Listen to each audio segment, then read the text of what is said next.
문화과학의 수강생 여러분 안녕하십니까? 네, 조응만입니다. 최근 우리는 로메이커를 뽑는 선출하는 이 총선을 잘 치렀습니다. 문재인 대통령도 승리의 기쁨을 얘기하기보다는 굉장히 국민들의 이 무거운 염원, 책임을 통감한다라는 얘기를 대변인을 통해서 했는데, 이 신종 코로나 바이러스 팬데믹에 대한 어떤 정부에 거는 기대, 또 경제적인 측면도 물론이죠. 역사적인 이런 순간들이 지나가고 있습니다. 더욱이 어제는 6주기 세월호 참사,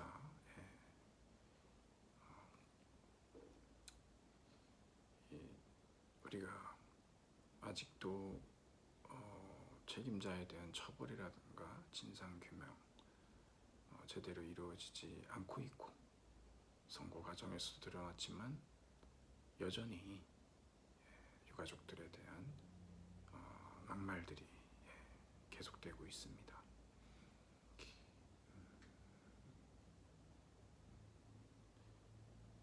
우리는 이렇게 하루하루 역사적인 그러한 사건들 속에 살아가고 있는데, 오늘 이제 좀 살펴보려고 하는 내용은 여러분께 이제 보내드린 것처럼 우리가 이제 후기 구조주의하고 포스트 모더니즘이 있습니다. 사실 우리한테 cultural studies에서 가장 유용하게 쓰이는 이론적 무기는 구조주의입니다. 하지만 지금 현재 우리가 살아가고 있는 우리의 사회 전반적인 문화들을 분석하는 데 있어서 이 포스트 모더니즘과 후기 구조주의는 간과할 수 없는 매우 중요한 문화 이론임에 틀림이 없습니다. 우선 여러분께 여기서부터 시작을 해야 될 것 같은데요.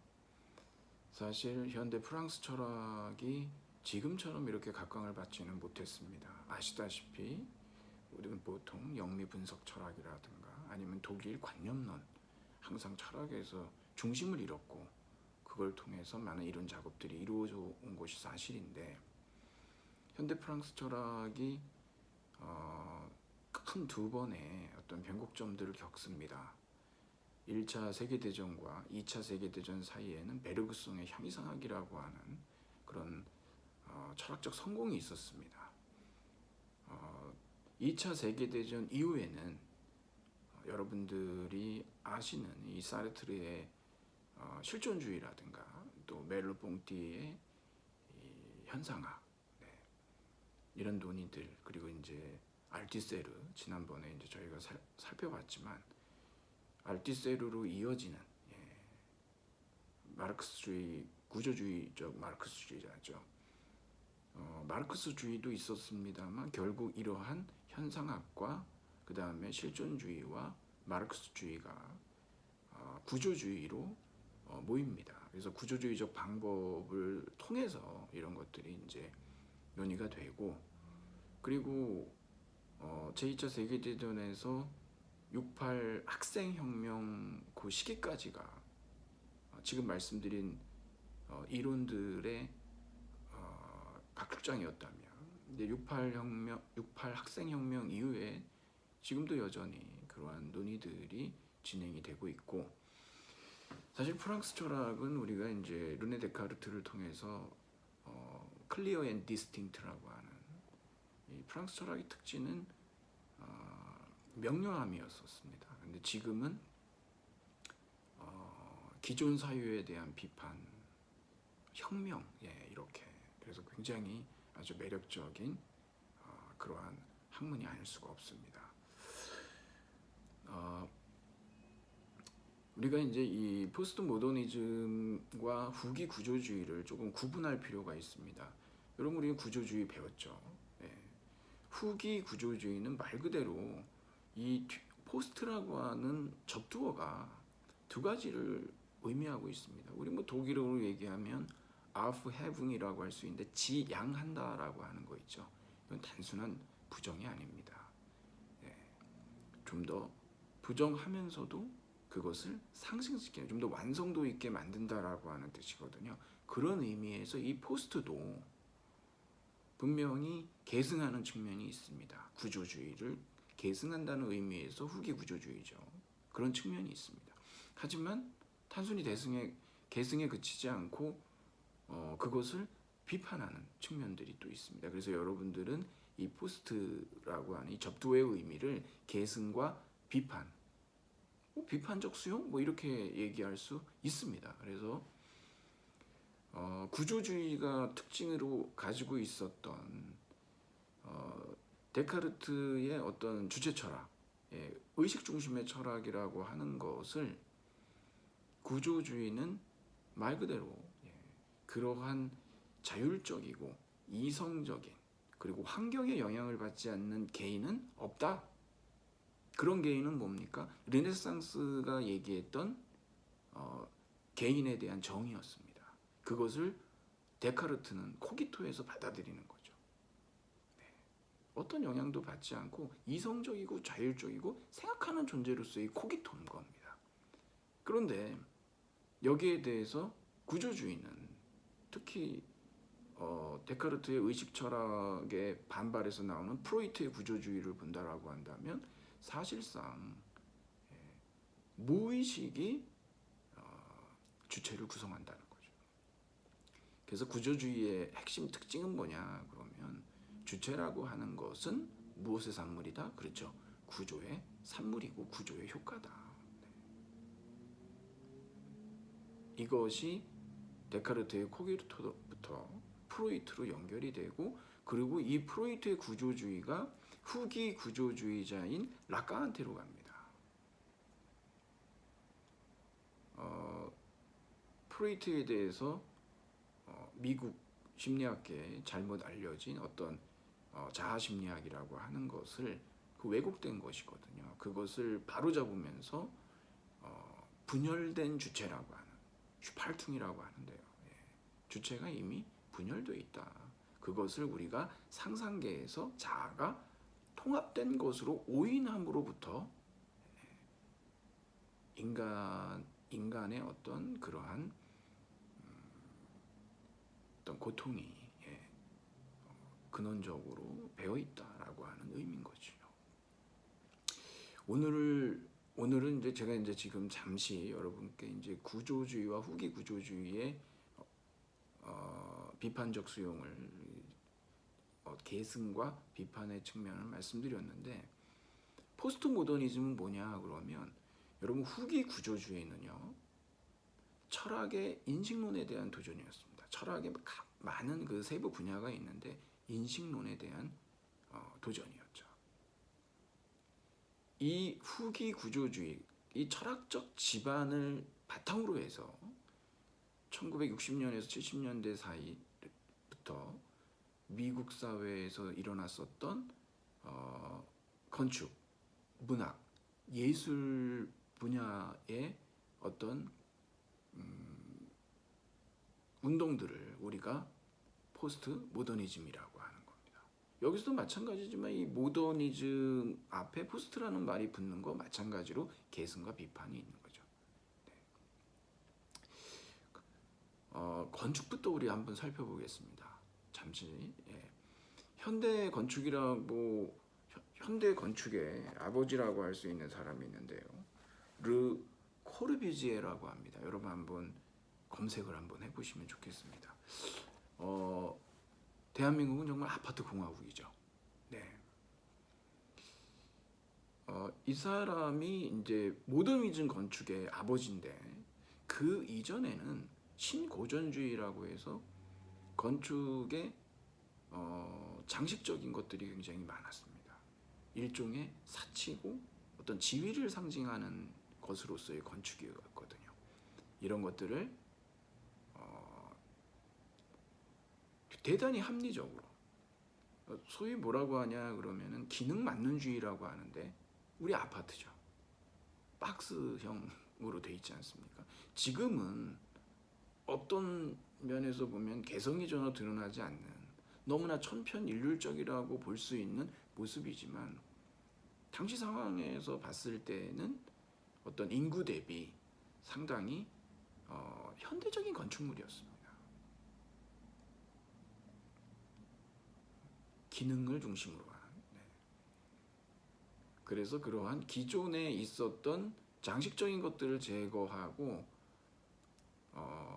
기능 중심의 건축을 이뤘기 때문에 이것을 무엇이라고 보통 얘기하냐 그러면 less is more 그래가지고 적은 것이 더 많은 것이다 라고 얘기를 하는 거죠.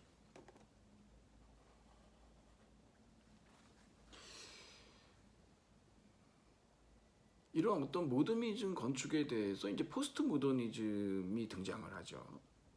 로버트 벤추라라고 하는 사람이 대표적인데, 바로 이제 말씀드린 대로 아파트라고 하는 건축물을 계속해서 보고 있으면 다른 많은 건축물들도 마찬가지입니다만, 뭐 유엔 건물이라든가 많은 건축물들이 기능 중심으로 이루어지다 보니까 너무 이제 지루하고 천편일률적이다. 그래서 less is more라고 해가지고 적은 것은 지루한 것이다라고 하면서 포스트 모더니즘 건축이 등장을 한 겁니다. 여러분들이 이제 이 로버트 벤추라의 건축물들을 보게 되면 상당히 작가 개인의 이 건축가 개인의 많은 그 건축 이상들이 작품에, 이 건축물에 구현되어 있는 것을 볼 수 있습니다. 지금도 이제 대학 건물들을 보시면, 다른 타 대학들 건물들 보시면 정말 예술적인, 저 무너지는 것이 아닌가라고 생각될 정도의 건물들이 많이 있거든요. 작품이죠. 여러분, 그 경기도 파주에 출판단지에 가면은요, 건축물들이 똑같은 게 하나도 없습니다. 제가 듣기로는 건축학과 교수들 한 명 한 명이 자신이 설계를 해서 그 건축물을 예술 작품식으로 지었다고 합니다. 그리고 그 건축물을 둘러보고, 뭐 우리는 아파트나 뭐 주택에 살지만 뭐 저택에 뭐 살만한 그런 부를 축적한 사람들은 나도 저 건물처럼 지어달라 그러면 일종의 뭐라고 그래야 되나요? 뭐 모델하우스입니까? 그렇게 해서 지어주고 한다고 들었습니다. 하나도 똑같은 건물이 없습니다. 다들 독특한 기능과 미적인 이런 것들을 결합시킨 것이죠. 그게 바로 포스트 모더니스틱 건축물입니다. 굉장히 컴플렉스한, 진미적이고요. 바로 이렇게 모더니즘 건축과 포스트 모더니즘 건축, 요것이 뭐 문학에서도 그렇고, 뭐 여러분 그 예술 작품도 마찬가지 아니겠습니까? 그러니까 이런 그 문화 예술 쪽의 운동을 우리가 포스트 모더니즘이라고 하는데, 이것들이 바탕하고 있는 철학적인 지반은 후기 구조주의다. 이렇게 여러분들이 정리해 놓으시면 아마 첫 번째 문제를 해결하시는데 큰 어려움은 없으실 겁니다. 그러면 제가 좀 구체적으로 여러분한테 오늘 몇 가지 그냥 좀 이런저런 얘기를 좀 드리고자 하는데요. 우선 그러면 구조주의에서는 그렇죠. 주체의 문제를 살펴볼 때 주체는 구조의 산물이지 않습니까? 그러면 후기 구조주의는 어떠냐 그러면, 구조주의가 사실상 구조 중심주의에 빠졌다. 그 구조주의의 특징은 이항 대립적 구조죠. 그래서 뭐 랑그와 빠룰이 있다 그러면은 랑그가 빠룰보다 더 우월적 지위를 점하고 있거든요. 이것이 이제 구조 중심주의이면서 동시에 랑그 중심주의, 그런 중심주의를 타파하겠다라고 하는 것이 후기 구조주의거든요.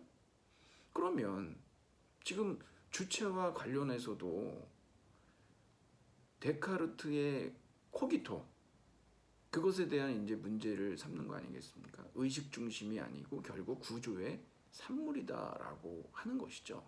그러면 그 구조의 산물이다라고 하는 것에 있어서도 사실상 이 주체라고 하는 존재가 락강한테까지 가면 여실히 드러나는데요. 락강은 뭐라고 얘기하냐 그러면 제가 한번 이걸 좀 읽어드리겠습니다. 나는 내가 생각하는 곳에 존재하지 않으며, 이거 데카르트의 나는 생각한다 그러므로 존재한다 라고 하는 것을 정면으로 반박하는 것이거든요. 나는 내가 생각하는 곳에 존재하지 않으며, 내가 존재하지 않는 곳에서 나는 생각한다 그러거든요. 여기서 나는 내가 생각하는 곳에 존재하지 않는다, 이것은 무의식을 얘기하는 겁니다.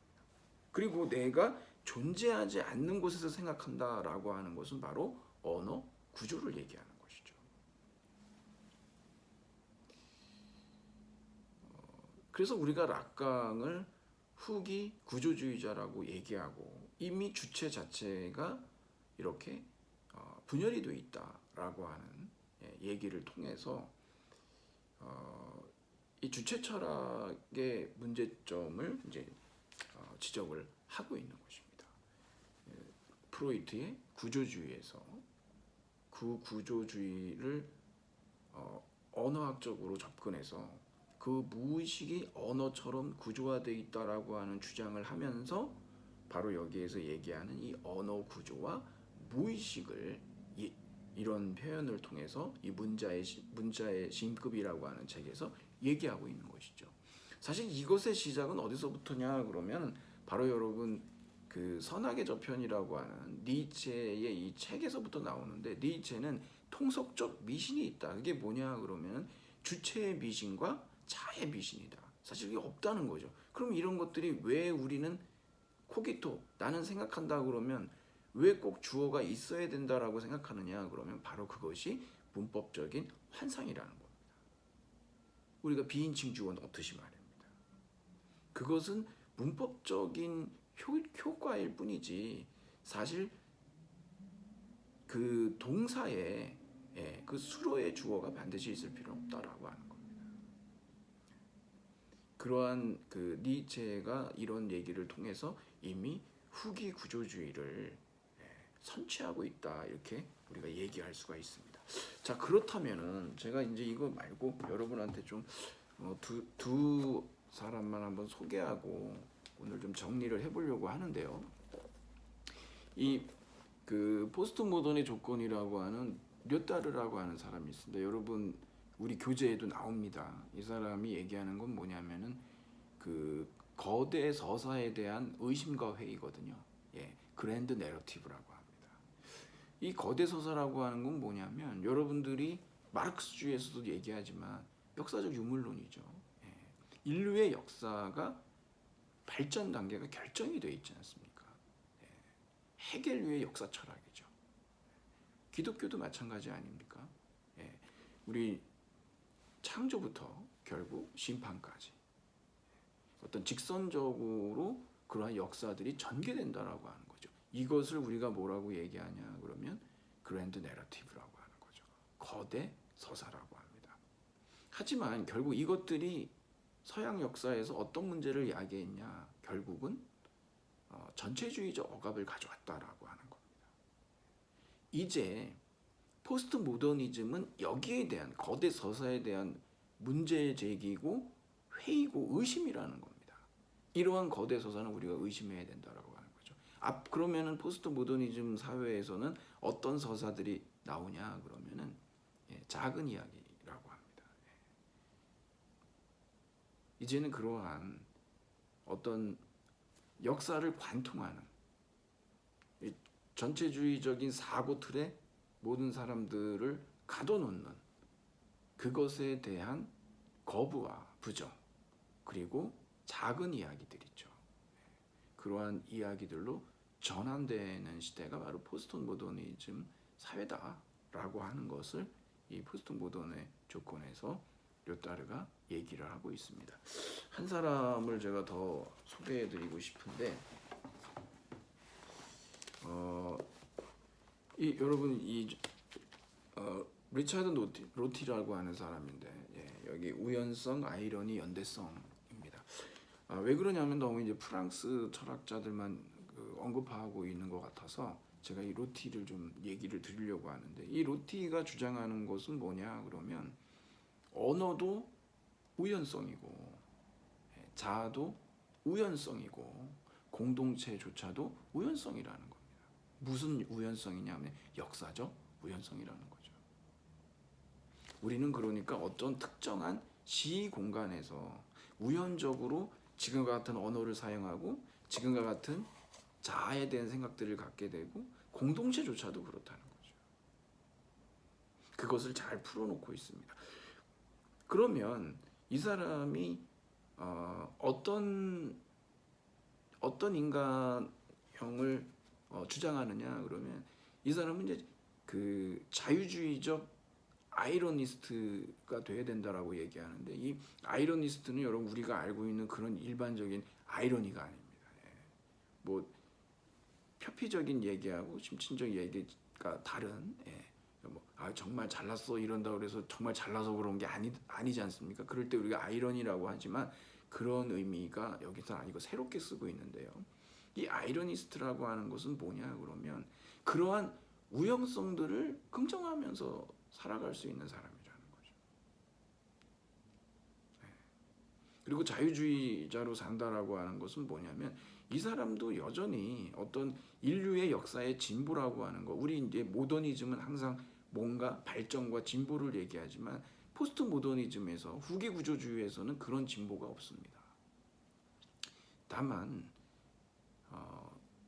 여기에서 로티가 얘기하는 자유주의자라고 하는 의미는 상상력을 통해서요. 상상력을 통해서 자유를 좀 더 확장시키는 것이고, 특히 이 사람이 연대성에 대해서 강조를 하는데, 우리가 여러분 지금 강조할 것은 이성이 아니라 상상력이다. 이제 철학자는 누가 돼야 되냐? 시인이 돼야 된다는 얘기를 하거든요. 그러니까 이 사회는 난민에 대해서도 소수자에 대해서도 우리의 이웃이라고 생각할 수 있는 그러한 감수성, 상상력, 그래서 자유주의적 아이러니스트라고 하는 이러한 인간형에 대해서 얘기를 하고 있는 것이죠. 물론 이제 이 포스트 모더니즘에 대해 그래서 찬사도 있고 비판도 있습니다. 결국 그렇게 다 디컨스트럭션해서 해체주의라고 하는 거죠. 다 그래서 해체해서 데리다식으로. 그럼 남는 게 뭐냐? 저는 이제 이러한 질문들에 대해서 여러분한테 어떤 결론을 던져드리고 싶지는 않습니다. 왜냐하면 지금 우리는 아직 과정에 있고, 그리고 과정 중에 있을 때 그 문제를 좀 더 깊이 있게 천착하는 것이 중요하지, 섣불리 대안을 제시하는 것은 오히려 굉장히 무책임한 일이 될 수가 있다라고 저는 보기 때문이거든요. 사실 미래에 대해서 하고 날 수는 없는 노릇이니까요. 하지만 왜 이러한 후기 구조주의와 포스트 모더니즘이 등장하게 됐는지에 대해서, 그리고 이 사람들이 무엇을 주장하는지에 대해서 우리가 깊이 있게 인식하는 것이 중요하고, 그리고 반드시 무언가 어떤 목적론적인 어떤 그랜드 내러티브가 있어야만 되는 것처럼, 또 다른 어떤 준신적 아니면 준이데아적인 어떤 그런 형이상학적인 어떤 체제를 또 만들어내야 하는지에 대해서 우리 여전히 좀 경계를 할 수밖에 없는 것이죠. 왜냐하면 그것이 가져올 어떤 전체주의적인 유령이 다시 배회할 수 있기 때문이라고 많은 학자들이 우려하고 있는 것도 사실이기 때문입니다. 네, 여러분이